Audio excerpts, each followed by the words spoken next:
Hello, Marsha. Yes. Hi, Larry Smith calling you back.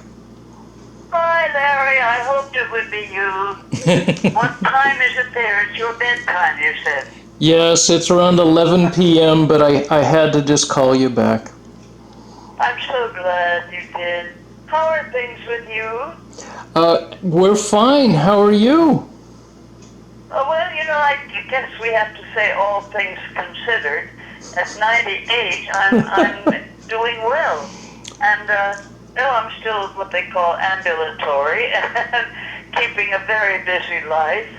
And, Oh, all is wonderfully well. I'm one of the luckiest people I've ever known. I agree with you. I think you are very fortunate, and you sound great.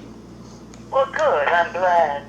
Life is full, life is active, and I'm getting an amazing amount of attention at this stage of the game. There's a documentary that has been made about me that is, I think, on the verge of release. I guess they show it at film festivals and things. I don't know where documentaries about people are shown. Do you? Well, film festivals are where they usually get the attention to get Yes. distributed and hopefully released on DVD. I've been reading about it for years, so I look forward to Oh, seeing have it. you really? Yes. I didn't know it was getting publicized. Hmm. Yeah. It's called, I think they've named it Marsha Hunt Sweet Adversity.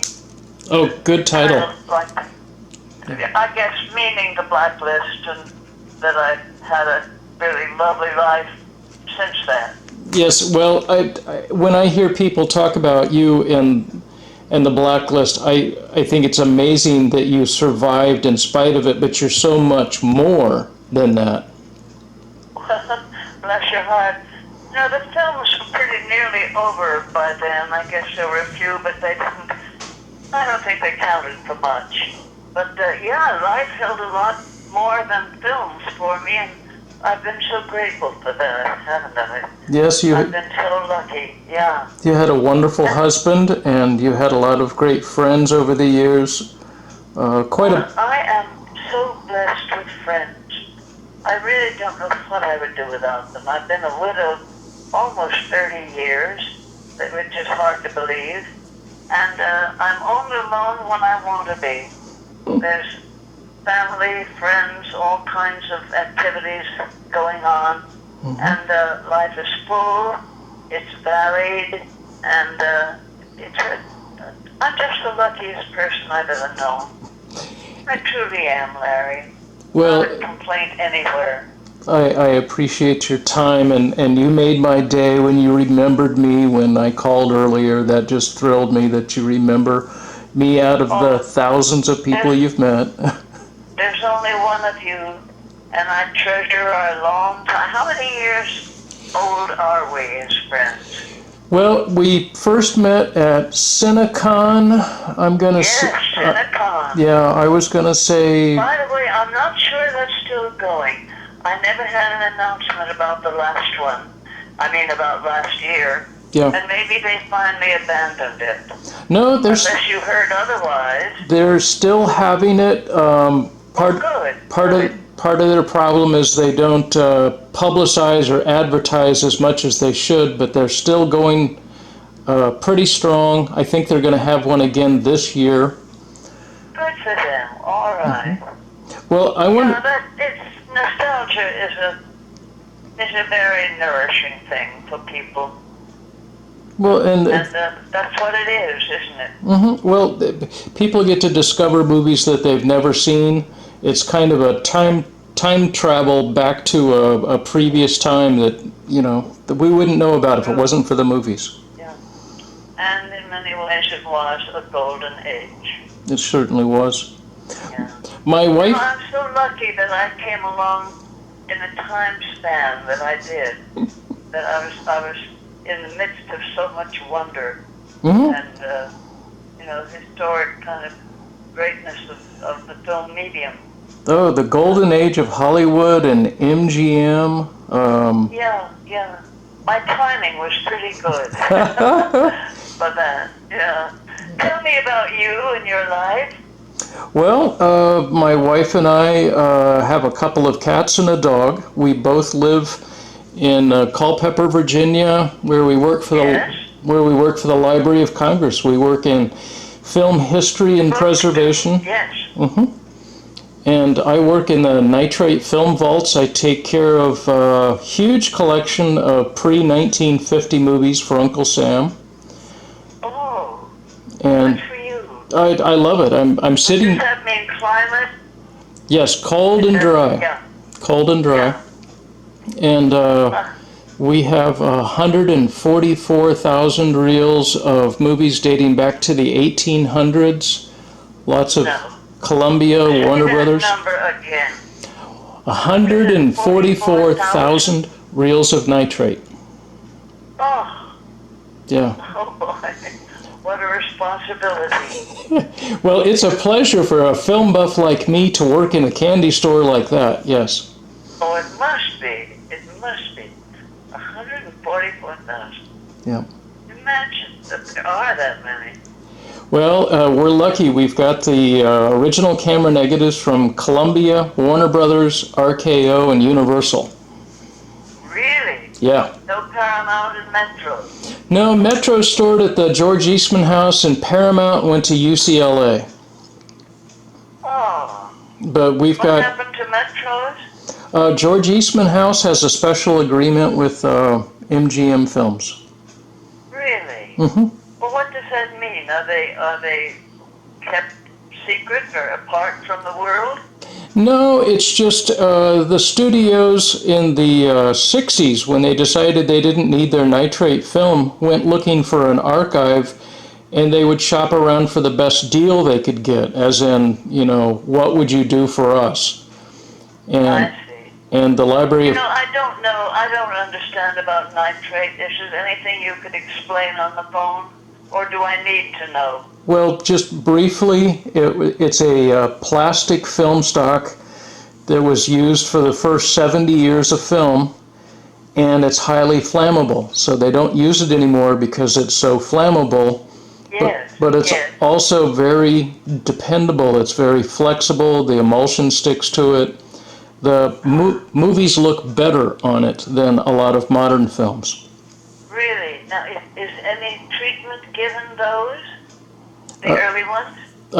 Basically, they keep them cold, dry. I see. They clean them, repair them, and what they do nowadays is they digitally scan them, and then the digital copies are used for viewing, and they make copies on film for preservation. Are used for what? For dealing? Digital copies are for access, so people can see them on DVD or television. Oh, I see. Yes. Because the digital copies don't wear out. Ah, But nice to know. but the technology changes every 10 or 20 years. Yeah. Hard to keep up with, yeah. Right, but the film, they make copies film to film. Those will last 100 years or more, so that's preservation. Really, can that be said of the so-called golden age, which I guess was at the 30s and 40s? Right, we make film copies so that hopefully 100 years from now they can still look at the films, but we make digital copies so people can look at it on their TVs. Wow. And so you're doing that? Well, I work in the building where it's done, but most of the time I work in the film vaults. I do identification, research. I make recommendations for films to be copied. Ah, you decide what's going to last. That's quite a responsibility. Yeah. Well, I'm a pretty low rung in the ladder, but I am part of a team of people who make those decisions. I make suggestions. Yeah. Well, I'm proud of you that you do what you do. Well, thank you. Say. It's easy to do. Well, do you remember Deanna Durbin? Very well. Well, I love Deanna Durbin's films, but unfortunately, films like 100 Men and a Girl, Yeah. we have With the orchestra, yes. right, with Leopold Stokowski. Yes, I Well, remember. we have the original negative on it, and we've done some preservation work, but we don't have a copy on film to show people. And part of the problem is copyrights. The people who own the copyright to it won't allow it to be shown. Now, who might they be? Well, it turns out that the rights for the film for that particular title are actually owned by somebody in Europe. It's not owned by Universal outright. I Now, think that's just the phrase, not the film itself, but the term of the title, the words. the Is that what you're saying? it's kind of the story is copyrighted by someone in The Europe. story as well, I see. Yeah, it's kind of like the words and music of a song. If you can't get both parties to agree, you can't play the song. You have to have both parties to agree to allow you to make copies. So that's some. Incidentally, I've come down with songwriting. I think Come down with it like a disease. I think I saw a video of a wedding song written by Marsha Hunt. A wedding song. Yeah, Really? yes, used at gay weddings for couples that get together. Yeah, well, not necessarily, but I think it's. Now, where did you come across that? My wife found a story on the internet, and we played it, and it was somebody performing the song. And Yeah, here in my living room. yes, yeah. And we found it delightful. Good. Yeah, that's catching on. It's not published, it's not copyrighted or anything, but turns out it's a good song. The melody came to me on a long drive back from giving a talk somewhere, probably about the United Nations, 30, 40 years ago. And the melody stayed with me because it's a good tune. It just kept haunting me until rather recently I thought, I better find out what that tune is saying, if it has anything to tell us. And out came Here's to All Who Love. Oh, that's beautiful. And which I sang at a party, and I think it went out on the internet. So, oh yes, a friend of mine sang it beautifully, and it did go out on the internet. Somebody had that rolling, and I'm so pleased. So now it's become the gay wedding song, huh? Well, that's what people were able to read between the lines and say, it doesn't really say a man and a woman. It's for people who fall in love, couples, Yeah, well, the partners. words, I can tell you, here's to all the lovers, here's to all who love.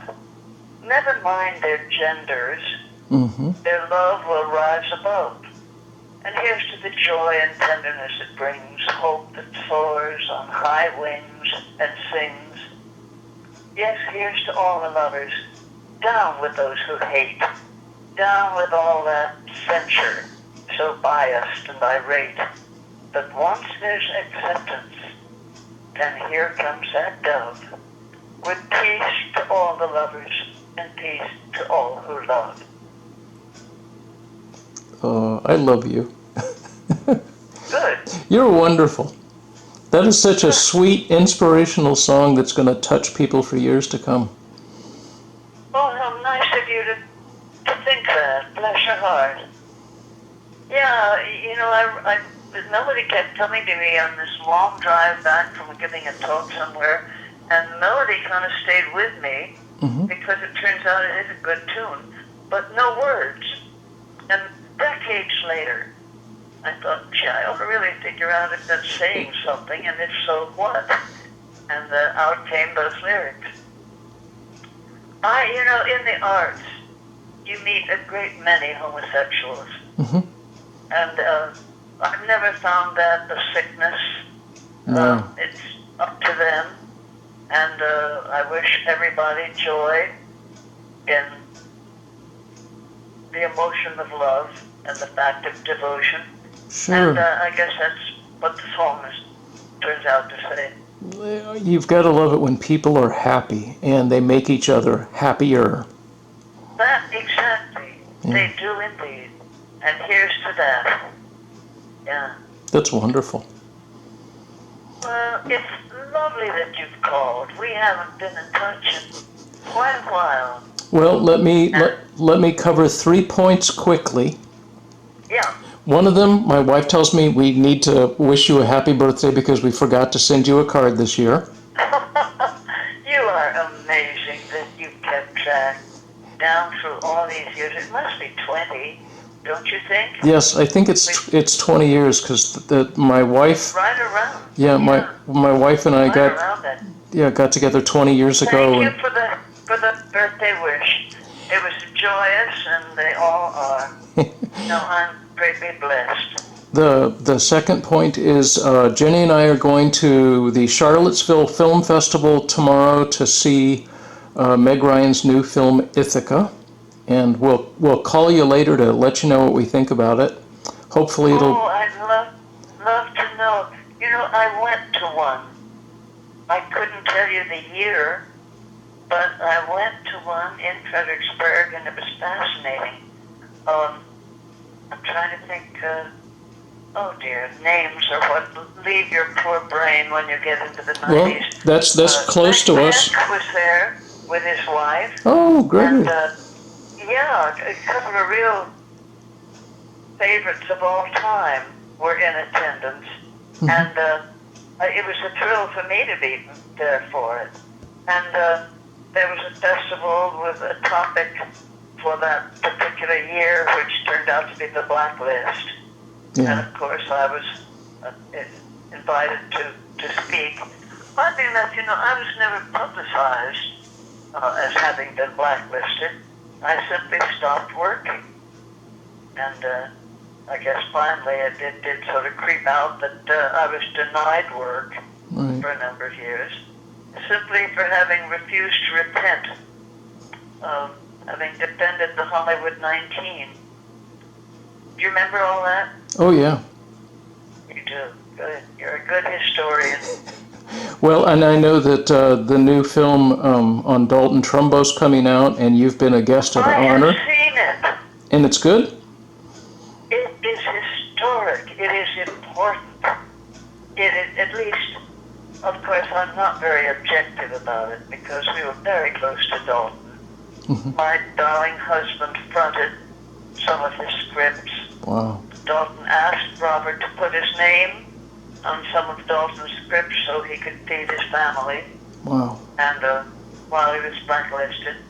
And I was in Johnny Got His Gun, Mm-hmm. the film that Dalton made of his first book. Right. And the film doesn't go that you haven't seen it yet. Oh, no, not yet. Yeah, well, I saw it at the Academy, and we all were just stunned by the story and the historic impact of that very period and of what happened to him. Mm-hmm. And he was one of the Hollywood 19, as you well know. Sure. He was. Another one of whom was Adrian Scott. Did you ever learn that name? I've read the name, but I didn't know his history. Adrian Scott was a writer-producer who, with Edward Dmytryk, Mm-hmm. made, I think, the first American film about anti-Semitism. And several really damn good films. Mm-hmm. And Adrian was among the Hollywood 19. He served a year in a penitentiary for contempt of Congress, refusing to answer a question nobody had the right to ask. And he was married to my then best friend, Anne Shirley, if you remember Oh, I her. love Anne Shirley. Yeah. Yeah. Darling. Anne of Green Gables. Darling. Anne of Green Gables. Yeah, she was like. Married John Payne, Oh, good and actor. they had Julie, their daughter, who was a brilliant woman whom I see occasionally here, Julie Payne. Wow. Then, having divorced him, she married Adrian Scott and divorced him. But he remained a beloved friend of ours. And then she married Charles Lederer, who was a cousin of Marion Davies and a great wit and prankster who had a kind of romping good time with his life. He was a good writer, but he was mostly a colorful character. And had three very interesting husbands, yeah. Wow. Me, oh my, all of this Well, remembering. that reminds me of I guess my last 2 points. One of them Oh is yes, I tell know me. I know that next week you're going to the Ojai Film Festival to get Now, another. how would you know about that? Well, I Oh, was is it on the internet or something? yes, it's on the internet. I was rewatching the Human Comedy tonight, and my wife and I are looking up things on the internet, and of course, your name had a news story next to it. So Oh, we read about that, about the Ojai Film Festival, and you're getting the ah, Lifetime Achievement Award, and your documentary is going to play there. oh, that's right, yeah. The documentary is quite a piece of work. I had no say in it. I am briefly here and there in it, but I would have approved and disapproved different parts of it. I'm just very touched and grateful that it was done. Well, And I hope people discover you and appreciate you. well, oh bless your heart, it currently ran at the Burbank International Film Festival and won uh, best of that group, Wow. some prize or other, which is nice. That gives it a good send off. We'll see how Ojai likes it, and yeah, all of this attention in your upper 90s. Well, don't let them wear you out. Who figured all of this? Well, I'm just so grateful to still be around and functioning and enjoying it all. I loved your letter when you turned 90. You sent out a birthday letter, to people who sent you birthday cards, and Yes, you recommended to people to make it a goal to reach 90 because once you reach 90, you get all this wonderful attention. it's true. It's true. Yeah. Now What? then you begin to boast. Up till then people are apt to hide their age. Mm-hmm. And you reach 90 and you're pretty proud of having gone thus far. And you're quick to tell people how old you are if they happen to ask. Well, I'm so lucky. well, you're delightful. My guess my last point is I've had Yes. an idea for almost a year to call you and ask you some questions about a photograph you're in. There was a life. Ask away. Do I know the photo? Would I know? Well, it's a photo that appeared as a centerfold of Life magazine back in, I think it was 1944. It was an MGM anniversary photo with Louis B. Mayer.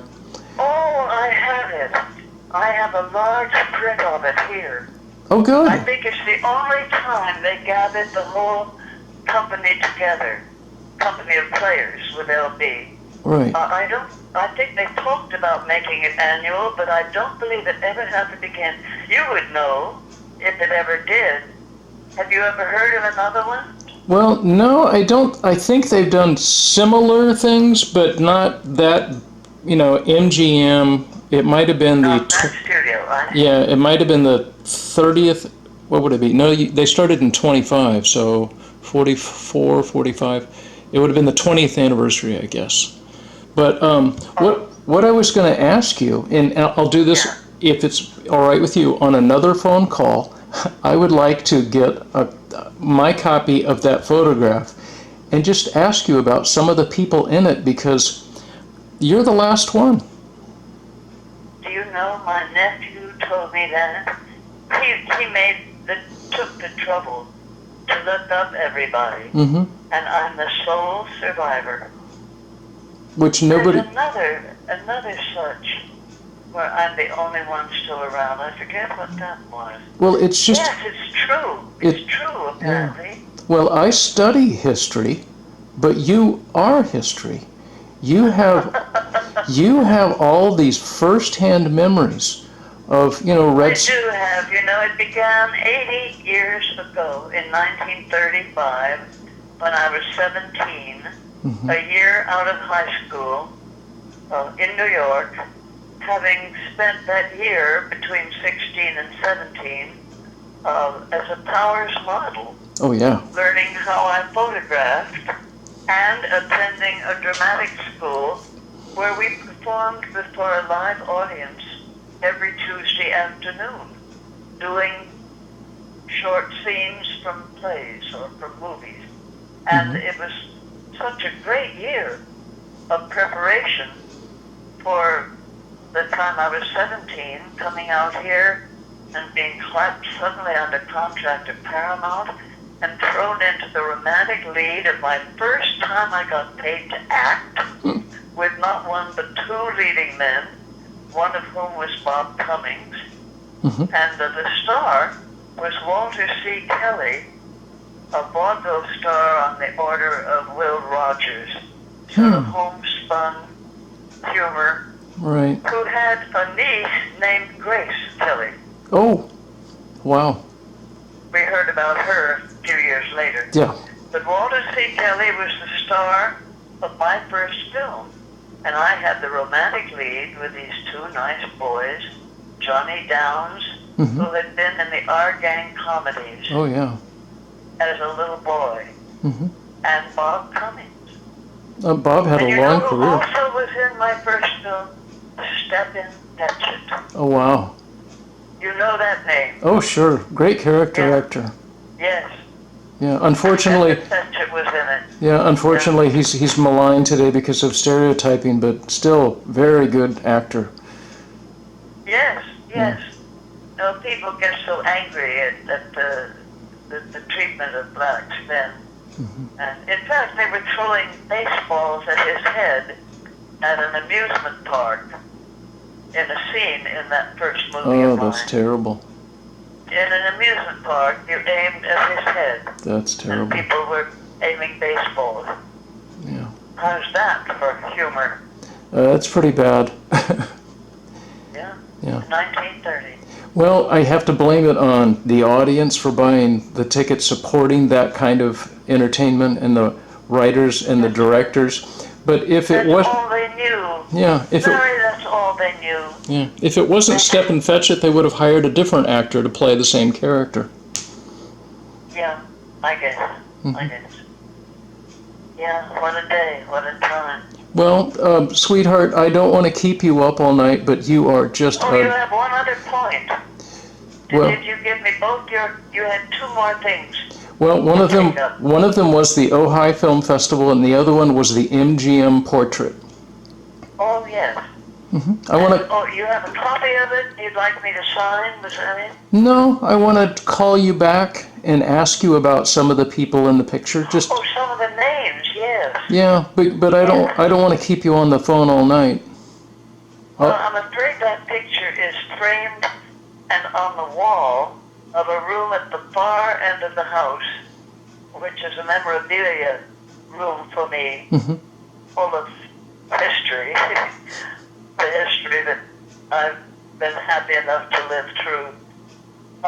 Yeah, I could name a lot of people, I guess.